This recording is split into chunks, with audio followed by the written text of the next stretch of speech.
Hello, नमस्ते और आपका स्वागत है walk and talk episode number 22 में। और आज हम बात करने वाले हैं कि when you lose interest in a relationship, जब एक रिलेशनशिप से आपको लग रहा है कि स्पार्क नहीं है उस रिलेशनशिप में और आपको समझ में नहीं आ रही कि उस रिलेशनशिप में स्पार्क कैसे वापस लाए। So how do you get that spark back? So hi, I'm Chirashri Banerjee from India. I am a tarot reader, coach, entrepreneur, spiritual teacher specialized in Christ consciousness and Krishna consciousness studies, a Joyous Body Protocol practitioner, a student of Tony Robbins and Dean Graziosi, and the list could go on. I have also published 2 books. To know more or to buy my courses, नीचे दी हुई description box में आपको सारे details मिल जाएंगे।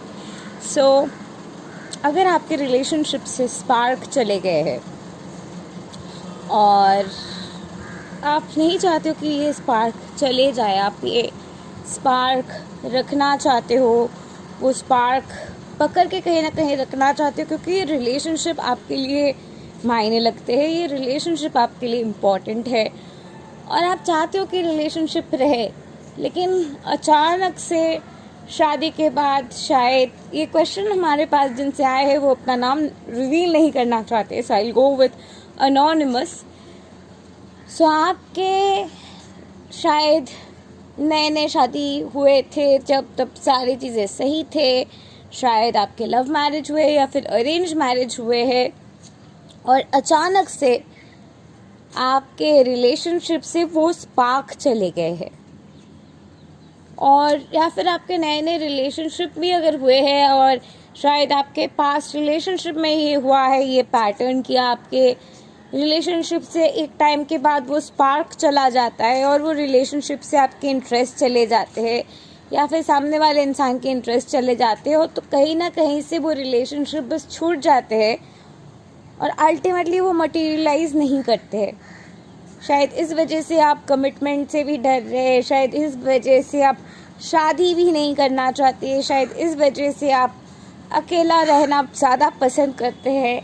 तो अगर आप ये सिचुएशन में हैं तो कैसे अपने रिलेशनशिप के आप स्पार्क बनाए रखें? पहली बात तो ये है कि आपके जो पार्टनर है, you and your partner need to be really good friends. कोई भी रिलेशनशिप के फाउंडेशन में अगर फ्रेंडशिप स्ट्रॉन्ग है, अगर आप दोनों की फ्रेंडशिप अच्छी है, तो वो रिलेशनशिप के स्पार्क हमेशा बने रखेंगे। कोई भी तरीके से वो स्पार्क हटने वाला नहीं है, हमेशा उस रिलेशनशिप के स्पार्क रहने वाले हैं अगर उस रिलेशनशिप की फ्रेंडशिप स्ट्रॉन्ग है। Try to be your partner's best friend. Along with that, be very liberal with your partner. Do not have controlling tendencies. Do not try to change your partner. अपने partner को कोई भी तरीके से change करने की कोशिश मत कीजिए। अगर वो कुछ भी काम, अगर सपोज वो घर के काम नहीं कर रहा है, घर के काम में आपका हार्ट नहीं बता रहा है, आप फ्रस्ट्रेटेड हो चुके हो, आप चाहते हो कि आप के घर के काम में वो आपके साथ हार्ट बताए, बट आप उनको बोल के थक गए हो, शायद बोलने के वजह से आप दोनों के बीच प्रॉब्लम्स होते हैं। तो अगर बोलने के वजह से प्रॉब्लम्स होते हैं तो बहुत ही फ्रेंडली वे से उनके साथ पेश आइए, उनके साथ एक फ्रेंडली कनेक्शन बनाने की कोशिश कीजिए। उनके जो भी चीज़ों में इंटरेस्ट है वो सारे चीज़ों में इंटरेस्ट लेते हुए उनके साथ एक कॉमन जगह पे आने की कोशिश कीजिए, जहाँ पे आप कॉमनलिटी पे बात कर सकते, कोई भी कॉमन टॉपिक पे बात कर सकते। अगर आपके रिलेशनशिप हुआ है तो कोई ना कोई कॉमनलिटी के वजह से आपके रिलेशनशिप हुआ है, कोई ना कोई कॉमन चीज़ें हैं, इसीलिए you have come this far in your relationship. तो किस वजह से रिलेशनशिप हुआ था, पास्ट में आप कौन से चीज़ों को लेके बात करते थे, आप लोगों के लाइफ में कॉमन पीपल कौन है। अगर आप में जेलेसी के पर्जेस आते हैं या फिर आप बहुत ज़्यादा कंट्रोलिंग हो जाते हो, ये मत करो वो मत करो, ट्रस्ट इश्यूज़ आपके अगर बहुत ज़्यादा है और आप अगर देखते हो कि आपके पार्टनर फ़ोन वोन छुपा रहे हो और आप डर रहे हो कि कहीं वो चीट वीट तो नहीं कर रहे, ये सारे अगर आपके सिचुएशन है So try to trust your partner and do your inner work and talk to your partner transparently about your trust issues, about the things that are worrying you. बहुत ही ठंडे दिमाग से, सॉफ्ट तरीके से उनसे बात करने की कोशिश कीजिए. अगर वो एक ऐसे इंसान है कि आप उनसे बात करने की कोशिश करते हो, रिटेलिएट कर जाते हैं, आपको ब्लेम कर देते हैं, इन that case definitely your partner is a narcissist and you should rethink and think twice, or really talk it out to your partner about how your partner should honor you and what your boundaries of honoring and respecting each other are. अगर आपके partner कह रहे कि you're crazy and आप ये कह रहे हो, आपके बात नहीं सुनना है वगैरह वगैरह, you need to talk to your partner कि ये मेरे boundaries है, ये मेरे respect के boundary है, ये मेरे honor की boundary है, and let's talk about our honor, boundaries and stuff. Maximum relationship काम नहीं करते क्योंकि वो रिलेशनशिप अपने वैल्यूज़ के बारे में बात नहीं करते, मॉरल्स के बारे में बात नहीं करते, उनके बाउंड्रीज के बारे में बात नहीं करते, रिस्पेक्ट, ऑनर, ये सारी चीज़ों को लेके उनके क्या थॉट है, ये सारी चीज़ों को लेके बात नहीं करते. शादी हो जाती है, उसके बाद जाके पता चलता है and then it's a mess. So it's best to really to start a healthy relationship, to talk it out. अगर स्पार्क चले जा रहे हैं तो सोचिए कि किस वजह से स्पार्क जा रहे हैं. आपके तरफ से कौन से चीज़ें हैं जो आप कर रहे हैं जहाँ पे आपको थोड़ा मॉडरेशन लाना चाहिए. आपके तरफ से आप कितना ज़्यादा उनको टाइम दे रहे हो, या फिर आप क्या उनको बार बार कहते रहते हो आप काम नहीं करते हो, आप ये नहीं करते हो, आप वो नहीं करते हो. क्या आप उनको कंपेयर करते हो किसी और पार्टनर के साथ? क्या आप, या फिर आप क्या कंपेयर करते हो किसी और के पार्टनर के साथ कि उसके पति ये कर रहा है, वो ये कर रहा है. ये सब भी अगर आप करेंगे तो that also pushes away the guy and takes away their confidence. It makes them feel like they are not wanted.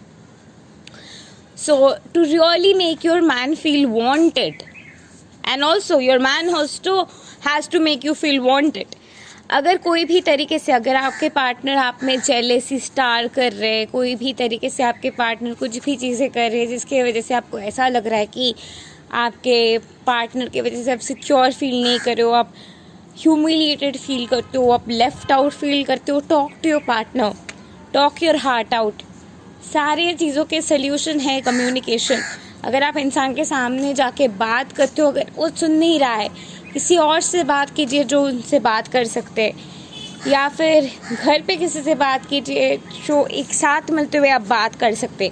अगर आपके पार्टनर के नार्सिसिस्टिक टेंडेंसीज है, in that case really talk it out to your partner about the tendencies in them which is hurting you emotionally and discuss about it. अगर आपके partner को सच में ये relationship चाहिए और वो नार्सिसिस्टिक नहीं है और ये रिलेशनशिप को बेहतर बनाते हुए आगे जाना है, आपके साथ रहना है, आपको सिर्फ कंट्रोल करना उनका ज़िंदगी का मकसद नहीं है, अगर सच में ये स्पार्क को वो मेंटेन करना चाहते हैं, रिलेशनशिप को दूसरा मौका देना चाहते हैं, देन ज़रूर things will work out between the two of you.